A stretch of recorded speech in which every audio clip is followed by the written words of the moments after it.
socialiste de Paris. Merci d'être avec nous. Votre nom aurait-il pu figurer aux côtés des 18 signataires ? Oui, bien sûr. Simplement, moi, je me réjouis que cette dynamique de prise de conscience des risques de la politique suivie arrive et s'élargisse. Simplement, je regrette aussi que ça n'ait pas eu lieu plus tôt, parce que cet affaiblissement, il est là. Maintenant, la loi sur la remise en cause du travail apparaît comme une sorte de goutte d'eau qui fait déborder le vase. Il faut donc que le président de la République en tire les conséquences. D'ailleurs, ce que l'article ne propose pas de choses très concrètes, de débouchés. Moi, je vois au moins 3 conséquences à tirer de cet état de fait. Il n'y a plus de majorité au sein du Parti socialiste, puisque sans les amis de Martine Aubry, Jean-Christophe Cambadélis n'est pas majoritaire. Il n'y a plus de capacité pour le gouvernement d'avoir une vraie majorité pour le soutenir. Donc, première conséquence, retirer la loi El Khomri. Deuxième conséquence, appeler et organiser à des primaires citoyennes avec un calendrier qui permettent aux hommes et aux femmes de gauche de penser qu'ils vont peser pour la prochaine élection présidentielle.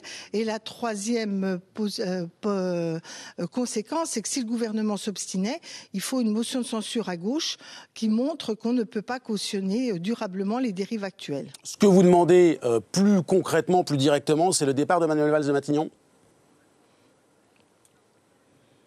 Écoutez, je pense que c'était une erreur de le remettre en situation d'être Premier ministre. Je pense que c'était déjà une erreur de le nommer Premier ministre, car par nature, les propositions qu'il faisait, ses choix politiques, Emmanuel Valls a des grosses qualités, c'est qu'il est assez fidèle à ses convictions, et ben par nature, ça allait fracasser la gauche. D'ailleurs, je regrette que certains des signataires, à l'époque, ne s'étaient pas manifestés avec assez de virulence pour que le président fasse autre choix.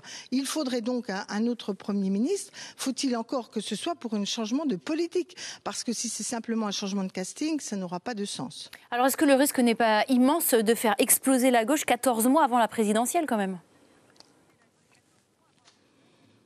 Nous ne cessons de rappeler à François Hollande et à Manuel Valls que toutes les mesures qu'il prend sont de nature à fracturer la gauche.